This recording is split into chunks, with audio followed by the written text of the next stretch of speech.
Segundo dia de Redbull XAlps.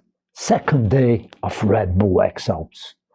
Today, in my opinion, was one of the most extreme days of Redbull XAlps since 2019. Today was like the whole competition in just one day, 24 hours, and everything that could happen happened. It's crazy, man. So some guys got penalty because they flew in bad conditions. Some people got stuck in the cave. Some people stay in the refuge. They got the right to start earlier to be able to make the Via Ferrata. So after all this confusion, people start to do the second Via Ferrata. Very strong winds on the landing before the Via Ferrata, right?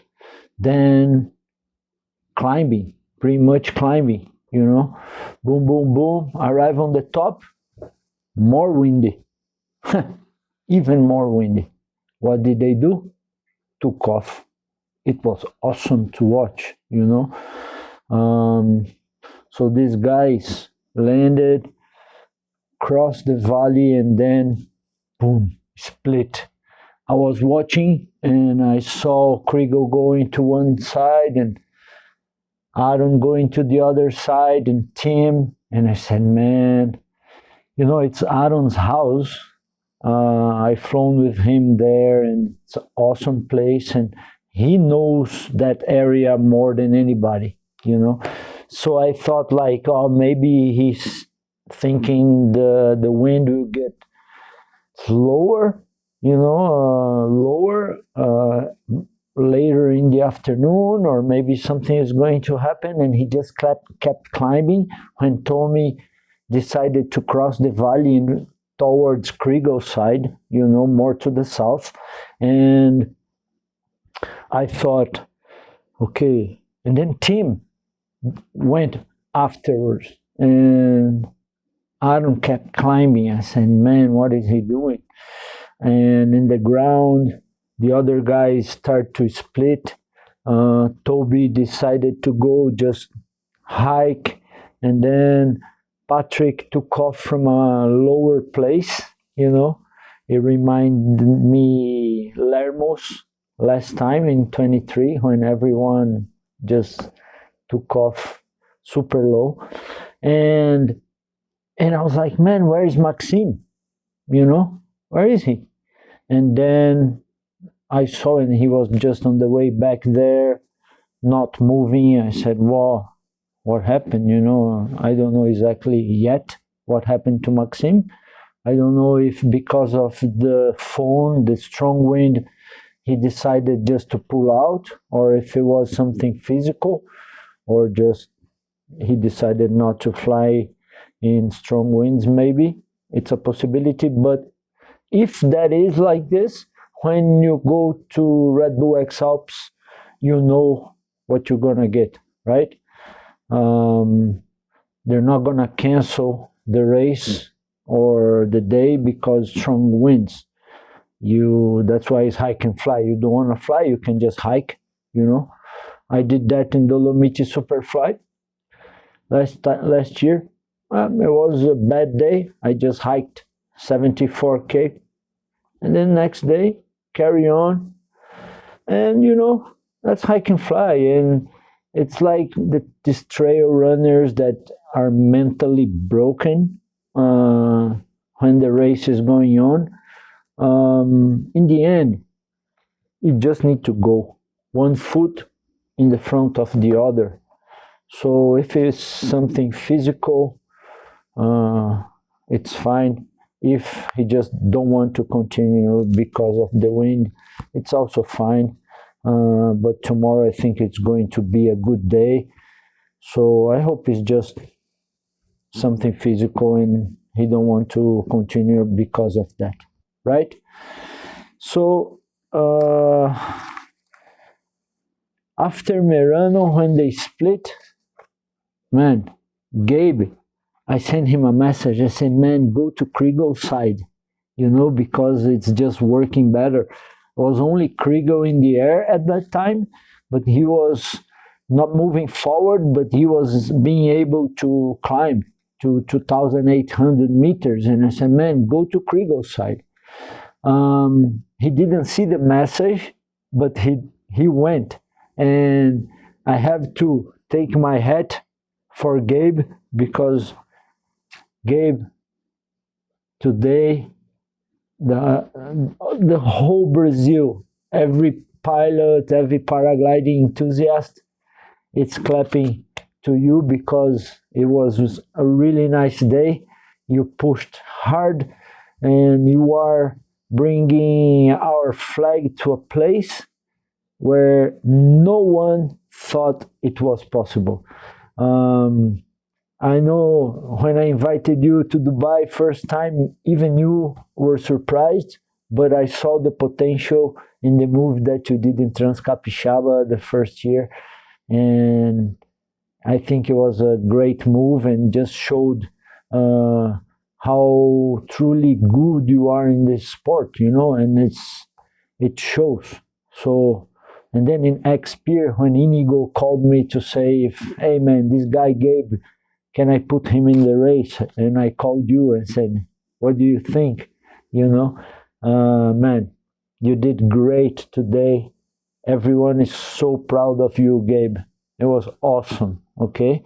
Simon Oberauer, man, I met Simon in 2019, and in Davos, when he landed, right? I was helping Antoine Girard on the race, and man, he came to Davos and he was starting the hike. Tommy was his supporter, and he had a smile on his face. He met his family, and he was like halfway through, but like smiling, And I really like Simon's style, and I think he's doing awesome. He's always there in the pack, in the front, in winning races. So I think he deserved to be in the front. He's a really good pilot, really experienced competitor. Then we have Lars and Kriegel almost together. I think Lars is really, really strong in the ground, man. He can do 120K. If he pulls a night pass, he can do in the ground 120K in 24 hours. He's a monster, maybe more, So in the ground, it's really hard to compete. If we have bad weather in the front, Lars will really, really push hard, And then you have like Aaron with his knee. I don't know, he's super strong going up, but to go in the asphalt is not his thing, So if you have flyable weather, he's super strong. And this piece of Italy and Switzerland, he also knows really well. But if not, well, this is going to be a problem. Then we have Damien, man. Damien, last time, 11-hour flight, I told him, man, you only need 2 flights of 11 hours and you're going to be in the front for sure. So Damien, you never know what he can do, because if it's a kind of flyable day, he will take man, he will do good, And like I say, it's also about how much you want, It's not only about performance, this or that. That's what I mean about Tim Malonji, about Damien, about Gabe.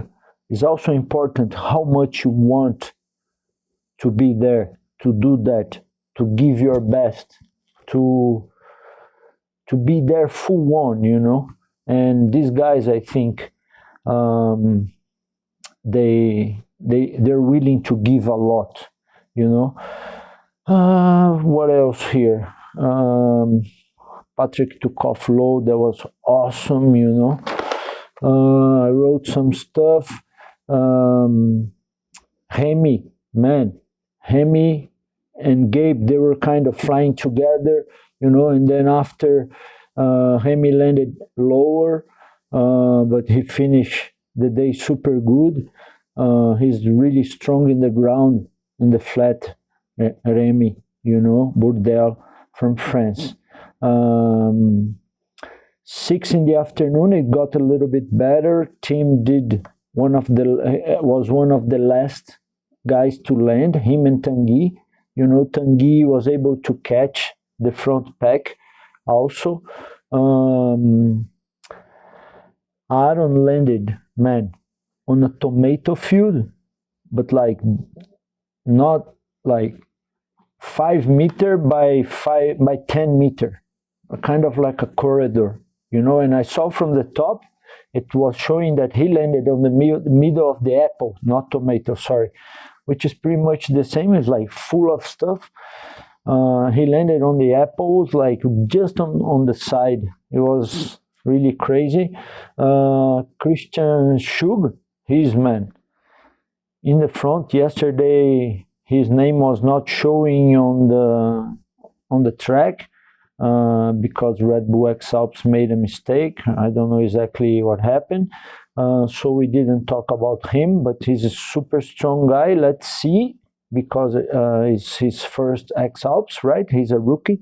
Let's see if he can keep the pace until third, fourth day. I told Gabi, I say, Gabe, if you're able to keep with the with the pack until the fourth day, you'll be between the 10 first, 12 first guys, for sure.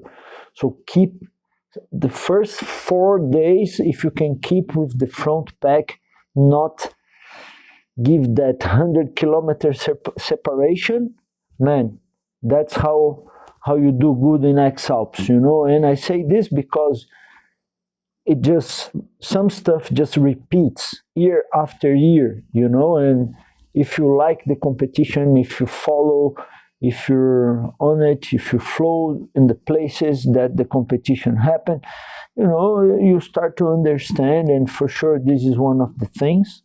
And then everybody just ran a lot, you know, until the end of the day.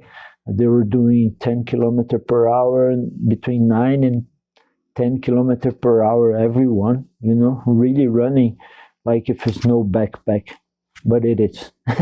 So it was really awesome. What else?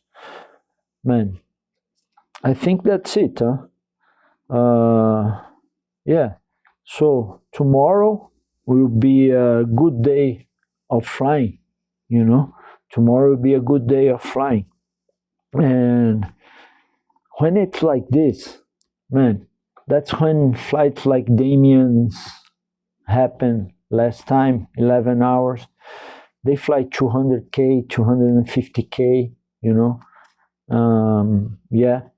Yeah, tomorrow I think is one of these days.